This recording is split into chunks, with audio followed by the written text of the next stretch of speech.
Hey guys, எல்லாரும் எப்படி இருக்கீங்க? இன்றைக்கி நம்ம கொளத்தூர் பக்கம் போகும்போது ஏதோ நம்மளை கூப்பிட்டா மாதிரி இருந்தது. அங்கே பார்த்தா ஒரு பெட் ஷாப் இருந்துச்சு. இந்த பேர்ட் பேர் என்னன்னு மறக்காமல் கமெண்ட் பண்ணுங்கள். இந்த முயல் குட்டியும் ரொம்ப க்யூட்டாக விளையாடிட்டு இருந்துச்சு.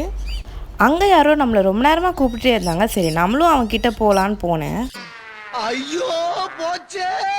அப்படியே கீழே பார்த்தோன்னே இந்த லேப் பப்பி என்னை ரொம்ப இம்ப்ரெஸ் பண்ணிடுச்சு.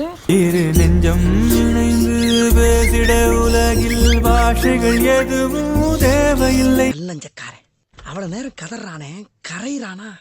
அங்கே பொமேரியன் பக், கோல்டன் ரெட்ரீவர், லேப்னு நிறைய பப்பீஸ் இருந்துச்சு. இவன் பண்ண அட்ராக்ஷனில் நான் இவன் மேலே மட்டும் தான் ஃபோக்கஸாக இருந்தேன். இவனுக்கு யார் மேலே இவ்வளோ கோவம் தெரியல. அந்த கம்பியை வளைக்க ரொம்ப நேரமாக ட்ரை பண்ணிட்டு இருந்தான். இவனுக்கு பக்கத்துலேயே இவன் ஏன்டா இங்கே வந்தேன்ற மாதிரி என்னை பார்த்துட்டு இருந்தான். சன் அக்வேரியம் பக்கத்தில் இந்த பெட் ஷாப் இருக்குது. உங்களுக்கும் பெட்ஸ் வாங்கினா மறக்காமல் இங்கே விசிட் பண்ணி பாருங்கள். ப்ரைஸ் எல்லாம் அஃபோர்டபுளாக இருக்குது. நீங்களும் என்ன மாதிரி ஒரு பெரிய பெட் லவர்னா மறக்காமல் கமெண்ட் பண்ணுங்கள். நாங்களும் சேஃபாக வீட்டுக்கு வந்துட்டு டாட்டா பாய்.